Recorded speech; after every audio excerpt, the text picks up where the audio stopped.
Hey, how you doing? This is RJ. I got a number of requests in my comment section over the last little while to do more positive videos. Now, personally, I think my normal videos are positive because they are constructive criticism, and I'm trying to put out there what exactly is wrong with comics so that you can put your finger on it, and when you demand a better product, then you know exactly what to ask for and what to look for. I think that's quite positive. But I can see why other people might think of it as quite negative all the time. And they want me to do more positive videos. You know, what's good out there? And I thought to myself, well, I could go back to doing great runs like I did at the first of my channel, or I could take some of the comics that I am recommending on my 10-second comic review, which is over in the community section of my YouTube channel, and just go over those comics. But I thought to myself, okay, how's about I do this? If I hit a comic that I am reading that has 5 or more good comics in a row, that is a run of good comics, I should cover that, because that is something that people should know about, because these are usually mainstream comics, and if there is a good run of mainstream comics out there, I think people should know about it. So that's what I'm going to do every once in a while if I hit a run of 5 or more good comics in a row. And the one that I'm going to concentrate on today is, of course, you can see by the background, Conan the Barbarian. So, if you don't know, the rights for publishing Conan were reobtained by Marvel last year, and they started publishing Conan books at the end of last year, starting with Conan the Barbarian. And they are now on number 6. And each of these issues is really, really good. And what I'm going to do is go over why these comics are good, not specifically why one or the other is good, why they are good in accord with all of those things I'm always talking about. I'm going to bring in a lot of the stuff from my other videos and talk about why these are good comics.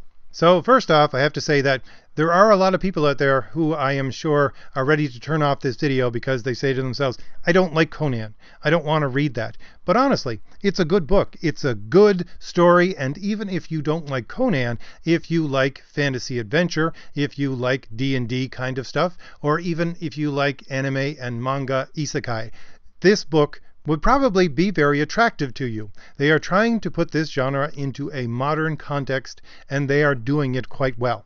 So let's start off with the first thing that hits you when you look at one of these new Conan books, and it's the covers. Now, the art for these books is really good, and they do have some variant covers for these Conans, usually 1 or maybe 2 an issue, so there's not a whole lot of variant covers out there, but the art is spectacular both inside and on the cover. The only gripe I have with the covers is they are pushing, again, as I had said in my video about colors, they're pushing this orange and teal effect, especially on the covers of Conan the Barbarian. And if you don't know, the orange and teal effect is supposed to generate feelings within you because it is the light palette that is present during the times of day of sunrise and sunset, so it's supposed to make you emotional. But I'm thinking to myself, who wants to be emotional when they're reading Conan the Barbarian? I mean, his 2 books are called Conan the Barbarian and the Savage Sword of Conan. You don't want to get all touchy-feely when you're reading Conan. I don't know. It's just me, maybe, but I really think the colors for these covers are just too heavily drenched in this orange and teal effect. And although you can look at a lot of these covers and say, this doesn't have anything to do with the inside of the comic, some of them do, some of them don't. But that's, I think, an homage back to the old Conan magazines where they just put this really beautiful piece of art on the cover of every Conan magazine. Now, you open up the book and the first page you get is a map.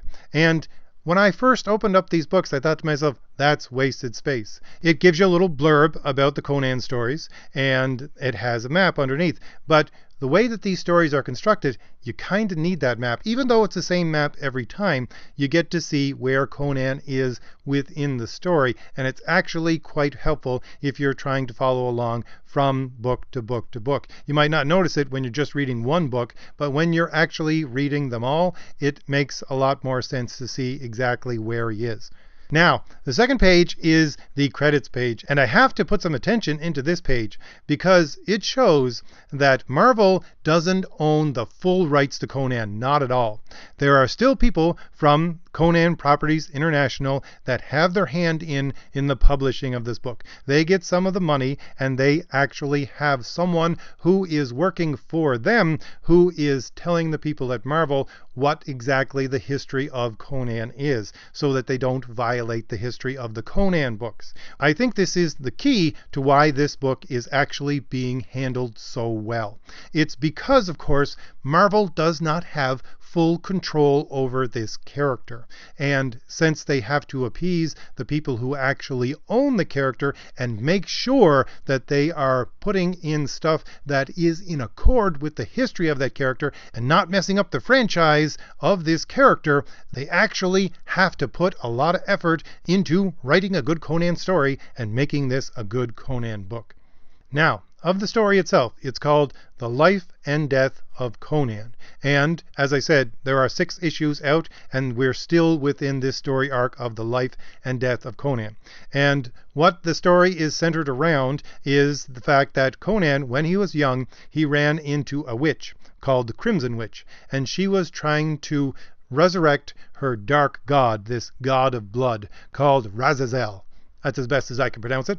And Conan cut her down and destroyed the temple.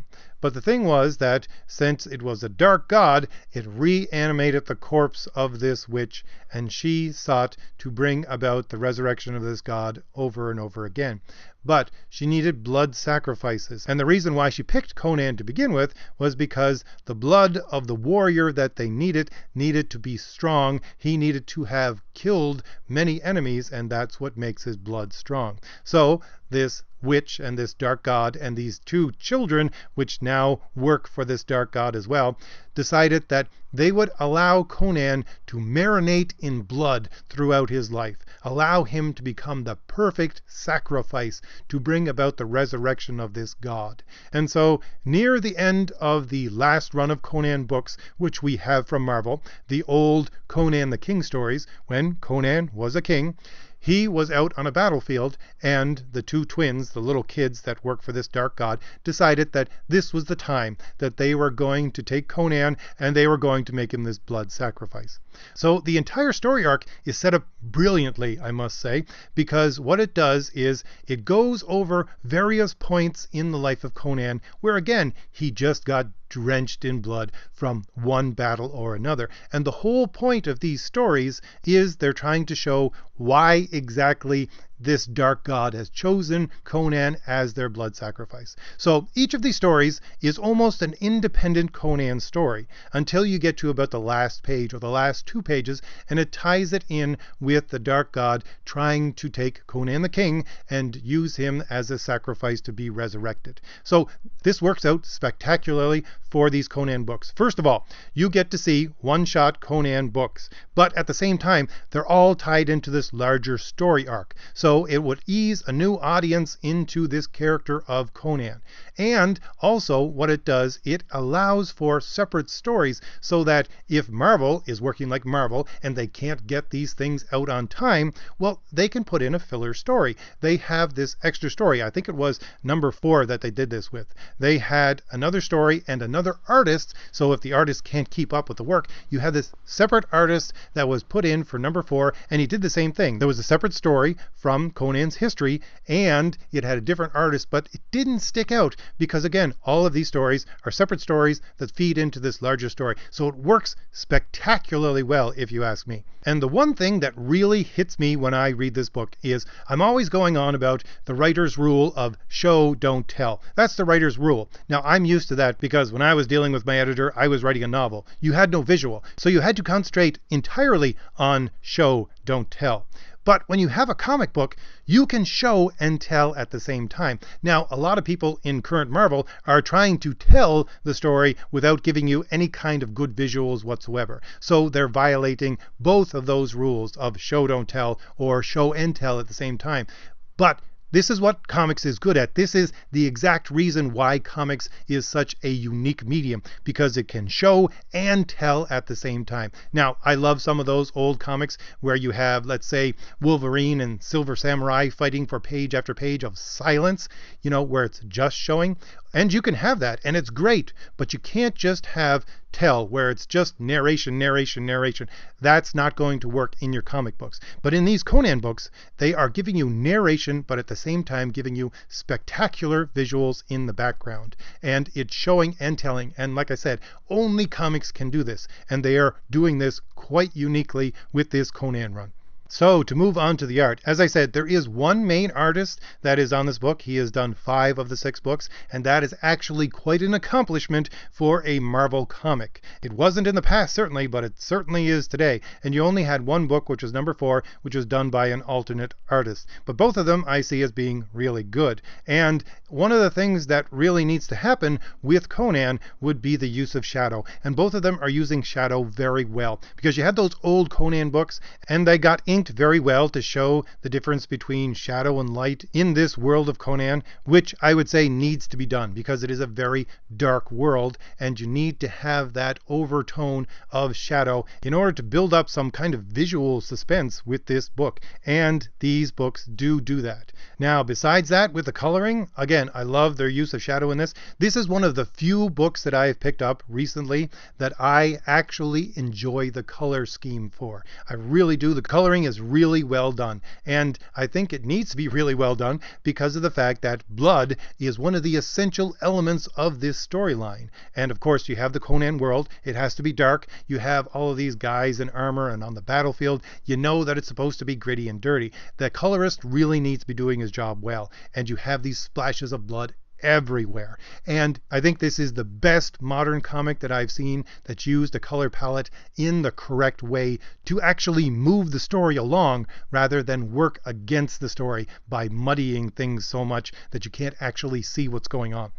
And in addition to the main story that you are getting in this Conan book, every one of these books has a separate story at the back of the book, which is 3 pages of text, which is part of a Conan novel that is on the internet that you can go and get off of people who are not connected with Marvel, who are simply writing a Conan story. And they give you 3 new pages with every new issue. And if you want more Conan, you can read these 3 pages. And that story itself is quite good. I don't think it's as good as some Conan stories, but it is done in a way that is certainly using Conan correctly. And it gives you the option of going to the website where these people work and finding their story and purchasing their story and more Conan stories, which again is great. If you love this book, it will lead you to more material that you can read on this subject, which is something I think that needs to be done in the digital world today.